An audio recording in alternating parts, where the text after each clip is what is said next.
Hi guys, welcome back. It's Angela from the App Brewery once more. So in the last lesson, we looked at the power of variables and how we can easily create them using the var keyword. Now in this lesson, I want to cover some really important points about how you should name your variables so that you're in keeping with programming best practice. So currently I've still got the snippets and the console from the last lesson. Now this is a good point to show you that if you want to clear the console because it's getting a bit too messy or you're seeing too many messages, then you can simply hold down Command and press K on Mac, and on Windows you can hold down Control and press K, and this will clear your console. But remember, this does not clear the information that's been stored inside the browser. So for example, if I write my name again, it will still know that my name has the value of Angela. So in order to clear all of the data, we're going to have to do a hard clean. We're going to have to empty all of our cache and delete all of the data. So to do that, on the Mac, you can click and hold on the reload page and you will get this menu. So you have normal reload, hard reload, and empty cache and hard reload. So this is kind of like the supersized version of reloading. And on a PC, you just simply need to right click on the reload button to get that menu. And now if I click that, if I typed my name, then it would not know what it is. It says it's undefined, it doesn't have a clue what it is. So we've managed to successfully clear all of the memory of any data. So let's go ahead and delete what's inside our snippets as well, so that we start off with an empty slate. And what I want to show you is that there are some rules that govern how you should name your variables. Now, so far we've been naming our variables my name or your name, and that kind of makes sense for the context that we've been using it in. But actually, it doesn't matter what you call your name. You could call it any string you like, and JavaScript really doesn't care. But if I ask you, what do you think yljg means? What would you say? If accidentally I've managed to actually write a real word in Icelandic, because it's distinctly possible, then maybe it'll have a meaning for the Icelandic students out there.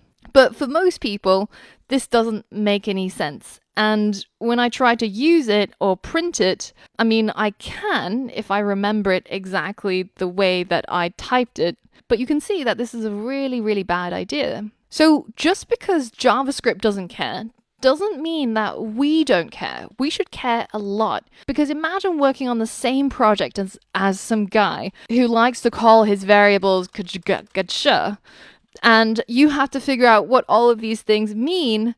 You know, what exactly is Angela? Is it what does it mean, right? It's kind of like if you only speak English and 我只会说中文, it would be pretty hard for us to be friends or work together, right? So always give meaningful names to your variables, and remember that with great power comes great responsibility. Or even better, remember that the next person who has to look after your code could very well be an axe murderer. So there are some common rules that good programmers will follow.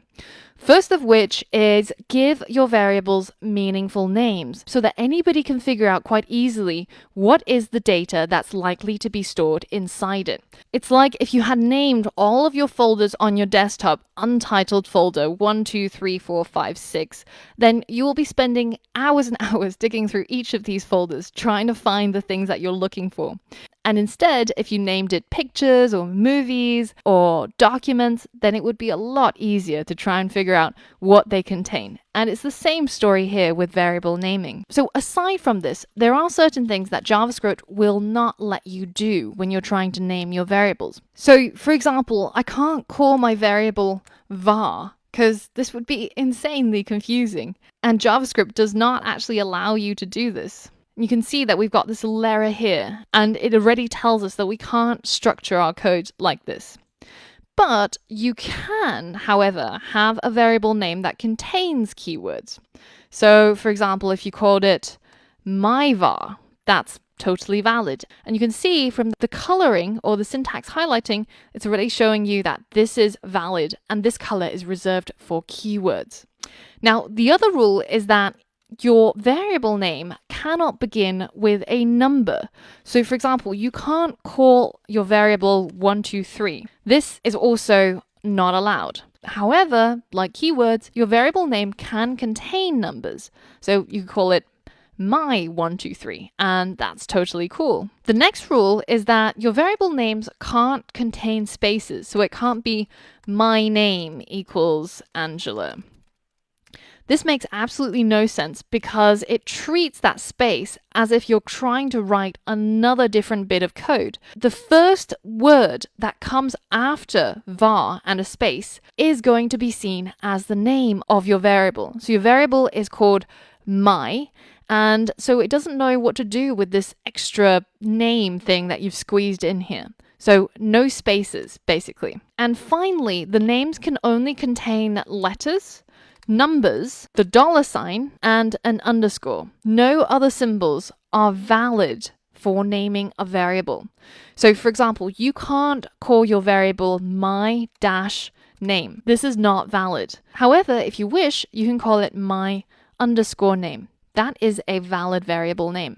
Now, finally, the last thing that you'll see me do throughout the course is that I will name all of my variables using camel casing. And this means that I will start out the name with a lowercase word, and then every subsequent word will be capitalized. And this is called camel casing. Just as the camel's humps are higher than its head, first word is not capitalized and every subsequent one is. And the reason why this is really useful is because you avoid situations like therapistfinder.com, which most people will read as therapistfinder.com. So make sure that when you're creating your own variables, that you're following the same good practice that we've listed in this lesson. And in the next lesson, there's a quick quiz just to test whether if you've remembered and embraced some of these rules regarding variable naming.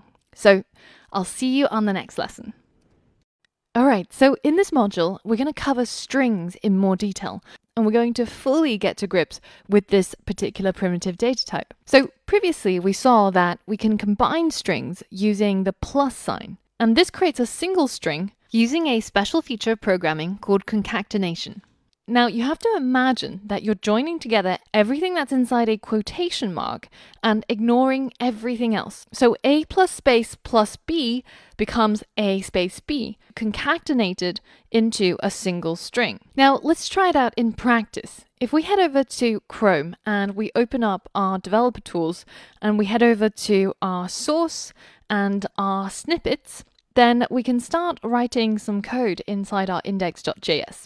So we can create an alert that says hello plus world, and this, when we run it, will show hello world with no spaces in between. So we can add the space by either including it inside a string, so a string with a single space, and this would be hello space world, or we can have it where we have a hello plus space plus world. And remember that it's only the parts that are inside the quotation marks that are combined. All right, so this is pretty easy. So I want to set you the challenge of creating a greeting message using variables and alert. So I want you to start off with two variables.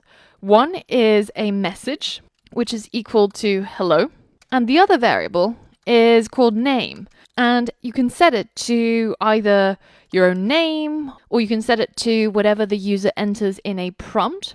Then I want you to write a single line of code where you can create a pop-up or an alert that says something like that combines or concatenates these two variables into a single string using these two variables rather than simply just typing the string out.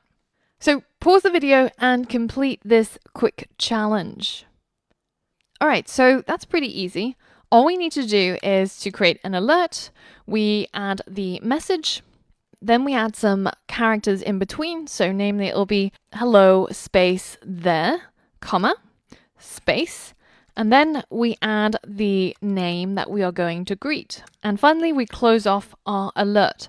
Now, the important thing here is that you remembered to add the spaces between the message and the name variables. You could have done it this way, or you could have added another string that's simply a space as well. So did you get that right? If not, have a review of this lesson and have a play around with concatenation inside the Chrome Developer Tools. And in the next lesson, we're going to cover another cool feature of strings, which is how we can quickly find out the number of characters that are contained inside a single string. So for all of that, I'll see you on the next lesson.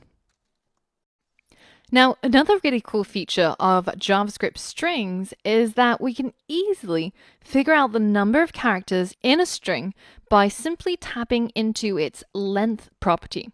So we can simply write word.length and we'll be able to get the number of characters inside the word. So let me show it to you in practice. Let's head over to our Chrome snippets. So let's say our variable name is equal to Angela.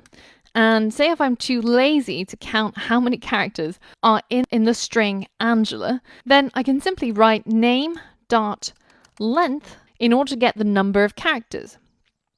And you can see printed in our console is 6. And if you really want to verify, you can also count 1, 2, 3, 4, 5, 6. So in the previous version of Twitter, you had only 140 characters that you could use in order to create a tweet. And as you were writing the tweet, you would get a count of how many characters you've used and how many characters you have remaining. And your tweet would get cut off at 140 characters. Now, in the last year, Twitter has decided to increase the character count to 280, but I kind of preferred it when it was only 140 characters. I find that 280 is a little bit too long, and people end up writing mini essays instead of what it should be, which is kind of 1 or 2 sentences. So here's a slightly harder challenge. So I want you to write some JavaScript code in order to create a prompt where the user can enter a long string, such as a paragraph of text from a blog post. And you will tell them how many characters they have written and also how many characters they have remaining out of either 140 or 280 characters. The output that you should get should be something like you have written 182 characters. You have, what is that, 140 minus 182, that will be minus 42 characters left. So you would get an output that looks something like this if you have coded up your Twitter character count correctly. So this is going to involve some concatenation as well as a little bit of maths and also what you have learned about the length property. So I'll leave this challenge to you. Pause the video now and try to complete it.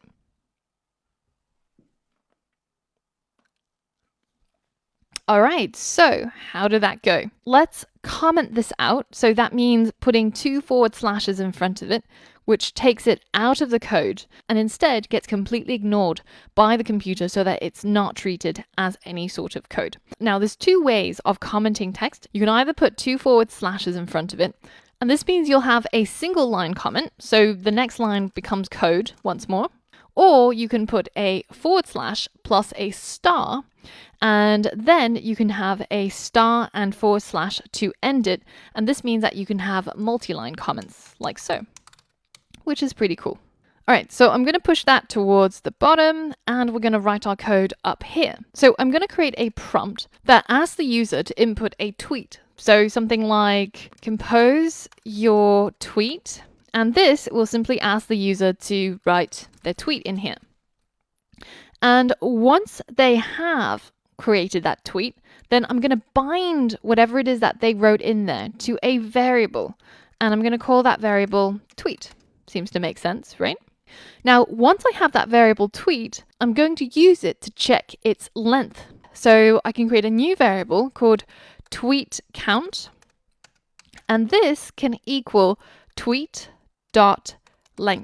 Now, finally, I can create my alert.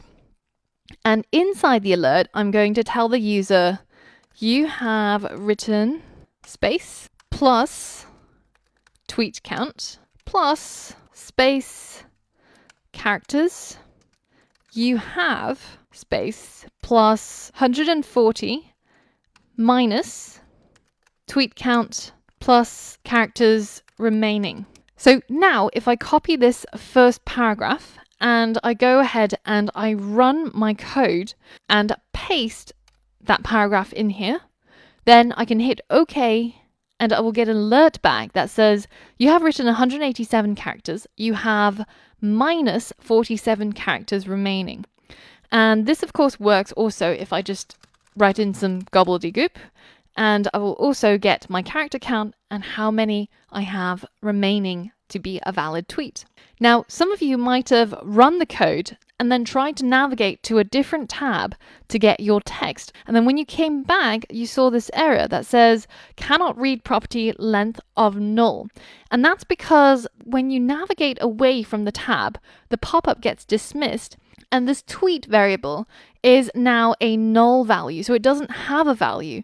And when you try to get the length of something that doesn't exist, then you get this error here. So don't worry too much about this. We'll explain all of the nil values, such as null or undefined or NaN, in the coming lessons. But for now, just make sure that when you hit prompt, you actually give it a value or any value you wish. The other thing is that some of you guys might have skipped this stage of having a tweet count variable. So simply having tweet.length where I have tweet count. And that works just as well. So I can just replace these two places where I had the tweet count, and I can delete this. And if I run, you can see that this works exactly the same. And the only reason why I added that extra step is just make it more visible so you can understand the logic of the code more clearly. Now, in the next lesson, I want to talk to you about, you guessed it, yet another feature of JavaScript strings, which is the slice function, which will enable us to slice and dice our strings. So for all of that and more, I'll see you on the next lesson. Alright guys, so in keeping with our previous theme of creating the Twitter character count functionality, we want to improve this a little bit, because as nice as it may be telling the user that they have written 182 characters and that they've gone over by 42 characters, it would be a lot nicer if we simply enforce this rule by removing the extra characters. So for example, if I head over here and I paste in a huge paragraph, then you can see that it gets cut off at 280 characters and all the rest is deleted. So how can we implement this using JavaScript? Well, first we have to learn about a function called slice. And just as its name suggests, it basically allows you to slice and dice your strings to separate them into individual characters. Now, let me show you how slice works. So I'm going to go ahead and select these two lines, and I'm going to comment out all of them by holding down the command key and hitting /. Now, on Windows, it's holding down Control and hitting the /, but it does exactly the same thing. It takes our code and turns it into a comment. So let's say that I have a variable that's called name, and it contains the string Angela. If I take the name variable and I slice it by writing .slice, then I can specify which slice I would like out of this string. So say if I only want the first character in this string, then I can simply write 0, 1. And this means that I'm trying to take the slice out of this string called name from position 0 all the way to, but not including, position 1. So that is equal to simply the first character. And now if I hit run, you can see that what we get is the capital letter A, which is the first letter in this string. So a really important thing to remember is that programmers always count from 0. So the capital A is at position 0 and not at position 1. So that means that the last letter, or the 6th letter, is actually at position 5, because we go 0, 1, 2, 3, 4, 5. So in order to get the last letter of this variable, then I would have to say, give me the character at position 5 and continue until, but not including, position 6. And of course, there is no character at position 6, but by saying 5, 6, we're only grabbing the last character at position 5, which is of course the lowercase letter A. Now, I can also grab a bigger slice by having a larger range inside here. So for example, if I wrote name.slice 0, 3, Can you predict what the output will be based on this code? So the slice that starts off with the first character or the character at position 0 and then ends before the character at position 3. So remember 0, 1, 2, 3? That means that our output should be ANG. And that's exactly what we get. So a quick shortcut to know how many characters you're actually slicing is to simply take the upper bound and minus the lower bound. So 3 minus 0 is 3. So that means you get 3 characters out. If I wrote instead 1, 5, 5 minus 1 is 4. So I should be getting 4 characters out. And indeed, that's what happens. So let's say that we have a string, ABC, and we use the slice function on it. Then it allows us to separate the string into separate characters. But more importantly, we can pick and choose which slices we would like out of this original string. So for example, if you write 0, 1, then you end up slicing at position 0 and then slicing at position 1. So you end up with the first character of the string, which in this case is A. Now it's really important to remember that programmers always count from 0. So the first character is always at position 0. And that means that the third character, rather unintuitively, is actually at position 2. Now, what about this case? What if we try to slice 1, 3? What is the outcome? Well, we start off at position 1, and we take the entire slice between position 1 and up to, but not including, position 3. Because you can see here we only have 3 items. One at position 0, one at position 1, and the last one at position 2. So by slicing from 1 to 3, then we end up with the characters BC. So this is what the syntax looks like. The function is called slice, and you give it 2 numbers, the starting position and the ending position. And you can't just write slice, you also have to specify what you want to slice. So bread.slice, or in our case, the name of a variable.slice. And it's really important that you keep to this syntax for your code to work. Now, once you're comfortable with the slice function, I want you to implement this Twitter character counter yourself by using what we learned about JavaScript. So you should be able to write some code that creates a prompt, and when you paste in a large paragraph of text, then it should give you an alert that cuts your tweet down to only 140 characters. So this will require what you've learned in this lesson about slice, as well as some of the knowledge from previous lessons. So pause the video now and see if you can complete this challenge. All right, so let's delete these few lines of code and let's uncomment our code here, which is exactly the same as commenting. So command or control plus /, and this now becomes highlighted as code and treated as code. So we've got a variable that's called tweet that gets bound to whatever the user enters in the prompt. And then we want to write an alert that cuts down the tweet to 140 characters. So we can create a variable called tweet under 140. And remember, we can't create variables with names that begin with numbers, but it can contain numbers. So tweet under 140 is going to equal to tweet, so that's whatever the user put into the prompt, dot slice, and then the all-important numbers. So in order to get the first 140 characters, we have to write 0, 140. And if we use that trick that we did before, which is where we try to calculate the range, then if we take 140 minus 0, that's 140 characters, starting from the first character.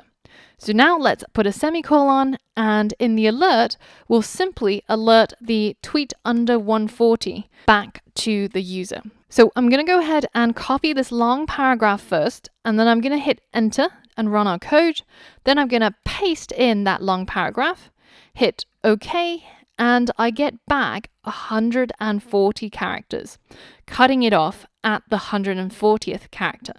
And if you want, you can go ahead and count this or use the dot length to get the computer to check it for you. Now, there might be a few variations on this solution, and that's totally fine. As long as it does exactly the same thing, then I'm happy that you've completed the challenge. Now, there's one way of dramatically cutting down these 3 lines of code into one, which some of you guys might have done, and that is removing the need for these variables. So we can, for example, take the value of this variable, tweet under 140, and replace it in here in the alert. And that allows us to delete this line.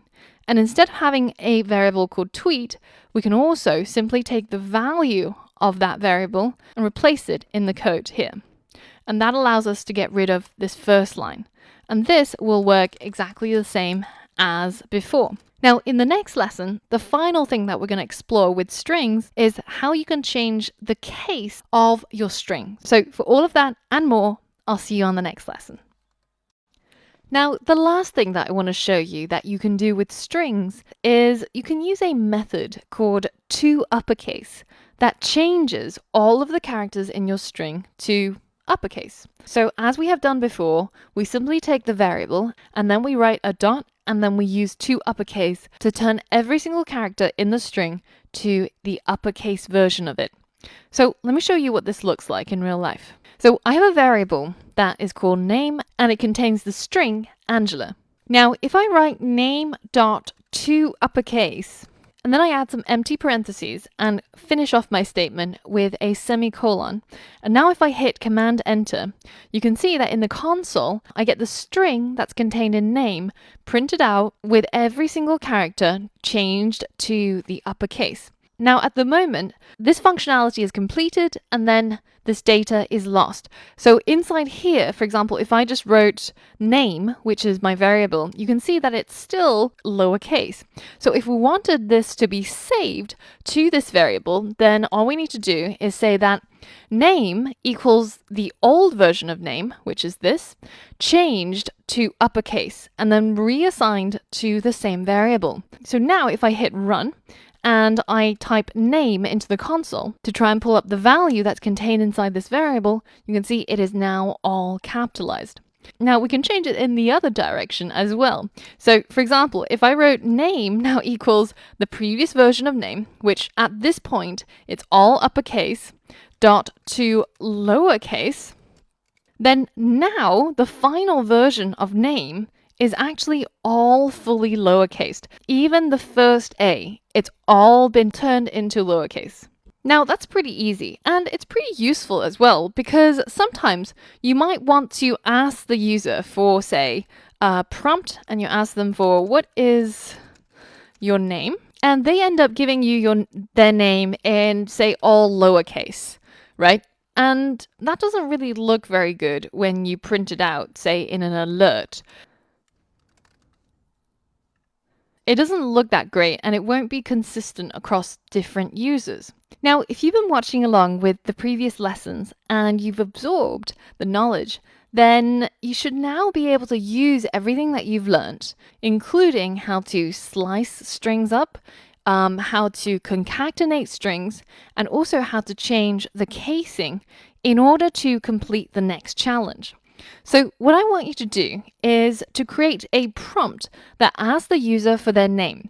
But if they give you a name that is uppercase or lowercase, I want you to be able to send them an alert that says hello and then their name. So for example, Angela. But their name has to be capitalized, but only for the first character and none of the rest of the characters. So I want you to think about this problem and break it down into smaller chunks that you can tackle one at a time. Now, while there are much easier ways of doing it, if you search Stack Overflow or Google, I want you to only use the things that we've talked about in this module. So everything that you need to complete this challenge is within the lessons of this module. So pause the video now and see if you can complete this challenge. All right, so how did that go? Well, I hope this was challenging, but at the same time fun. So the problem essentially boils down to how do we selectively capitalize the first letter, but not any of the other letters? So as I said, let's break this problem down. So step one, we need to be able to create a variable that stores the name that the user enters via a prompt. Now, step 2, we need to be able to capitalize the first letter of their name. And then step 3, we use the capitalized version of their name to greet them using an alert. Okay, so let's try and tackle this one by one. Let's create a var that we can call just name, and we can use it to store the name that they give us via a prompt. So let's delete this line, and let's use our console to verify that we're doing it right every step of the way. So I'm going to put this into the console, and I'm going to paste it in here and hit enter. So now that line of code gets run, and it's asking me for my name. So I'm going to give it my name, but all in lowercase, and I'm going to hit OK. So now if I check inside the console, what is the current value of name, then you can see it's lowercase Angela. Okay, so the next part, which is the most challenging part, how can you capitalize only the first letter of their name? Well, if you look at this problem just by itself, it seems like we can't achieve it using only what we've learned. But we can actually break down this problem. What if part A of this, we actually isolate the first character, and then we turn the first character to uppercase. Step C, we isolate the rest of the name. And finally, we concatenate the first character with the rest of the characters. So now this seems a little bit more feasible, right? We've initially tried to break down the problem as we saw fit, but then we realized that one of these steps actually needed to be further broken down. And now we can tackle it. So isolate the first character. We know how to do that. We can say var first char equals name dot slice. And the numbers we're going to put in here are 0 and 1 because we want to take the character beginning at the 0th position up to, but not including, the first position. So that's going to be the first character of the string. So we can again verify this by copying it and pasting it into our console, hitting enter, and let's just check to see what first char is currently equal to. So it's equal to the lowercase a. Perfect. So the next step, step B, is we want to turn the first character to uppercase. So this is very easy as well.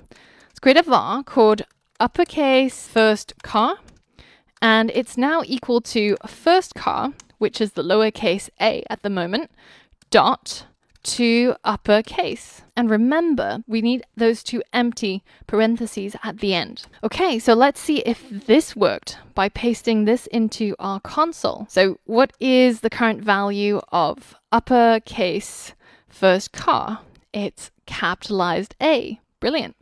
So now, how do we isolate the rest of the name? Let's create a variable called rest of name. And we will need to use the slice function again. So we're going to take the name that they gave us. We're going to slice the characters so that we get everything other than the first character. Now, how do we do that? Well, the first part is easy. We can start off at position 1. So that excludes the first character, which is at 0. Now, what about the last one?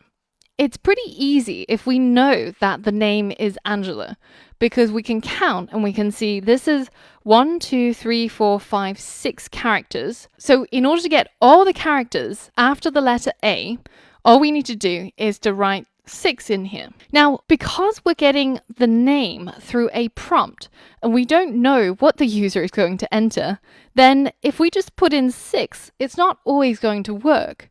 It's only going to work if the name has 6 characters. But we've learned something really useful in this case. We know that we can get the number of characters through the property that is length. So we can simply say name.length, and we'll be able to get the length of whatever name it is that the user enters.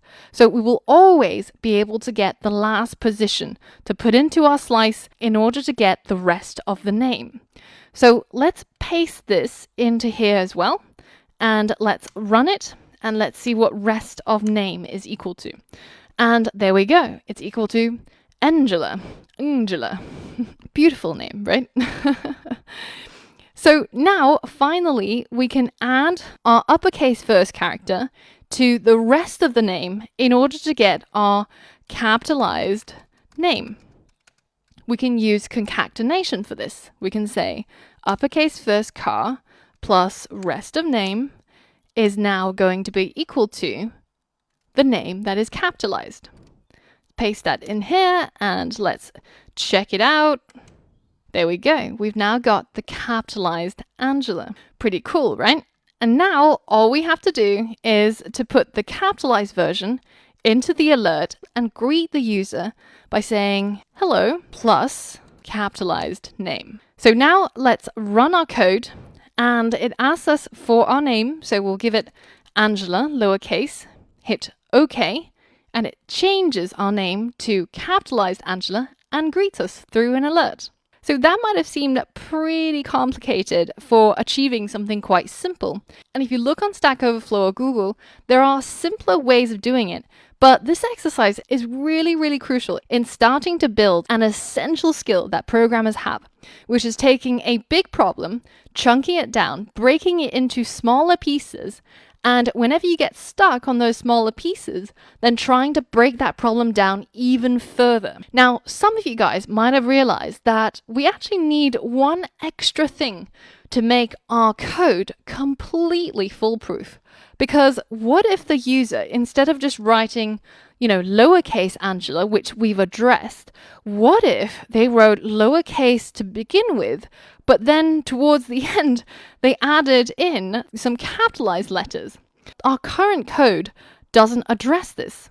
And so it still looks a bit weird. Now, this is completely optional. You can either pause the video now and see if you can fix this bug, or you can follow along with me and I'll show you how to do this.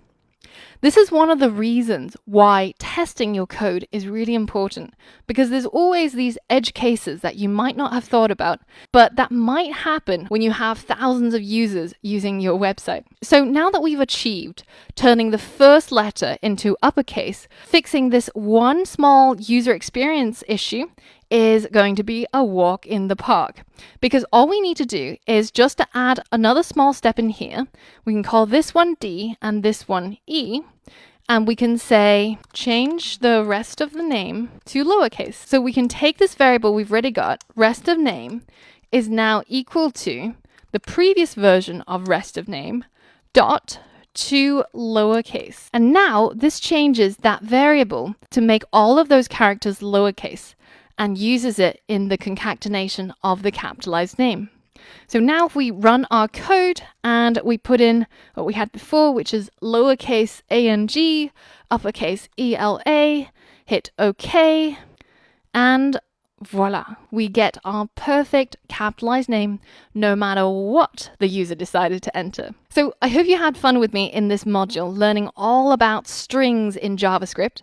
In the next module, we're going to learn more about numbers, doing maths with JavaScript, and a lot more. So I'll see you on the next module.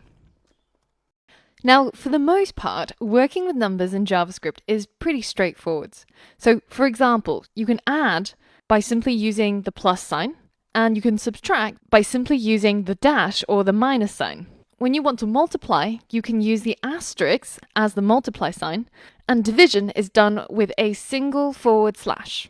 Now, the only one operator that's a little bit weird is the modulo, and it's represented by a percentage sign. It looks almost like we're trying to divide 9 by 6 if you just try to imagine the similarity with the division symbol.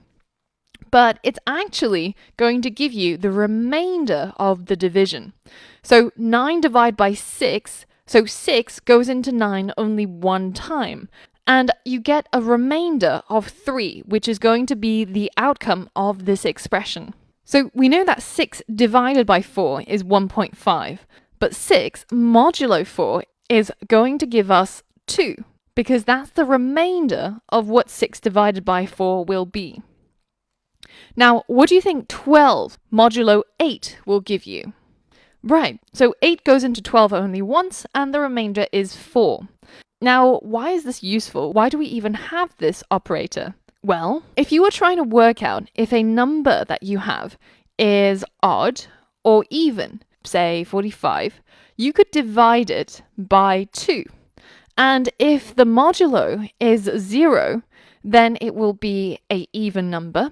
But if the modulo is not 0, then it will be an odd number. And there's various other ways that you can use the modulo in your programming, which we'll come to see in our future lessons. Now, that was pretty easy, right? But what about this expression? Say if we create a variable called cost, and it's equal to 3 plus 5 times 2. What does this equal? If we first added 3 to 5, then we multiplied that by 2, we would get 16. But if, on the other hand, we first multiply the 5 by 2 and then add 3, we get 13. Now, in maths, the ambiguity is resolved by something called precedence. There's a rule that says we must first multiply and divide before we add or subtract. And this works exactly the same way in programming. So this expression will evaluate to 13 because it will carry out the multiplication first. Now, if we wanted to get 16 from this expression, then we can use a set of parentheses to make our intentions clear, to say that we first want to add 5 to 3 before we carry out the multiplication. And in order for your code to be easily readable and easily understood, it's good programming practice to add a set of parentheses, even when you know that the multiplication is going to happen first. This makes it abundantly clear what is going to happen first and what is going to be the outcome of this expression. All right, so now it's time to use what you've learned and complete a challenge. I want you to create a dog age to human age converter. So how old would your dog be if it was a human? And this is the formula that you're going to use. And this formula is completely valid from a mathematical perspective. So you're going to subtract 2 from the dog age first, then multiply 4, then add 21. And I want you to use what you've learned to create this converter by going into the Chrome developer tools, going into sources, and creating your code inside your index.js snippet. So your code is going to create a prompt that asks the user for the age of their dog. Then it's going to calculate the equivalent human age of the dog using this formula, and then it's going to give this answer back to the user through an alert. So pause the video and see if you can complete this challenge.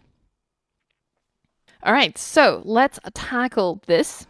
Now, the first thing we're going to do is we're going to create a variable called dog age. And this is going to be set to equal the answer that we get from the prompt where we ask the user, how old is your dog? Now, once we've got that number, then we can carry out the formula. So our formula states that in order to calculate the human age, we have to subtract 2 from the dog age, and then we have to multiply this by 4, and then we add 21. Now this, as I've written it here, is a very ambiguous statement. I have no idea which part is going to be carried out first and which part last, and this will likely not give us the right answer. So let's go ahead and add some precedence rules and also make our expression more clear by adding in some parentheses. So the first thing that we need to happen is that dog age need to be subtracted by 2, and then it's going to be multiplied by 4, and finally it's going to have 21 added to it. Now, even though the second set of parentheses were not entirely necessary, it does, however, make our code look abundantly clear as to exactly what the order of the calculations are going to take place. So finally, we can send an alert back to our human user, and we can say, your dog is this many years old in human years. All right, cool. So let's hit run and give this a go. How old is your dog? My dog is 7 years old. Let's hit OK, and it tells us that the dog is 41 years old in human years. So that was pretty cool. Did you get it right? If not, take a look back at this lesson and try to refresh yourself on some of those concepts.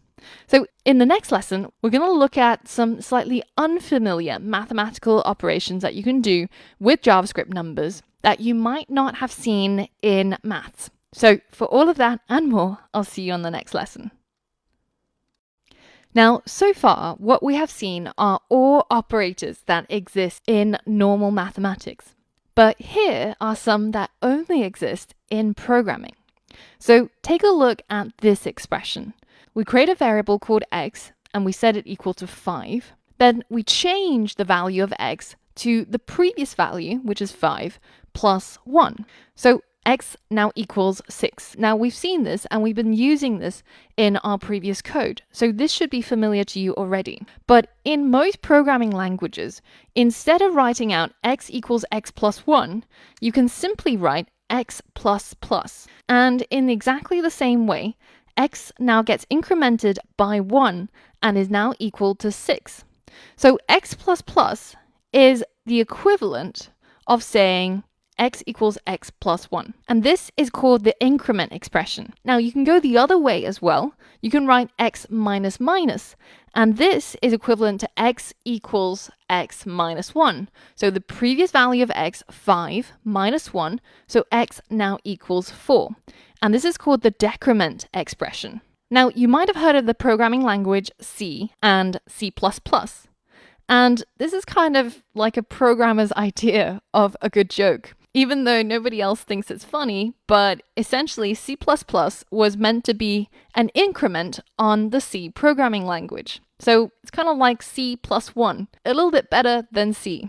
Remember that with plus plus and minus minus, you're only ever changing the value by 1. Now, if you ever want to increase the value of x by more than 1, then you can use the plus equals.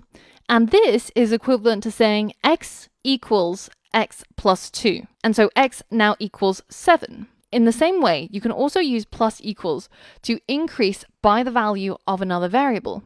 So in this case, x equals x plus y, which is equal to 8. And this also works with minus equals, multiply equals, divide equals. And it's a handy shorter way of doing exactly that. So in the next lesson, I have a brief quiz for you to see if all of this stuck and if it makes sense. So head over there and see if you can complete the multiple choice question. And I'll see you on the next module.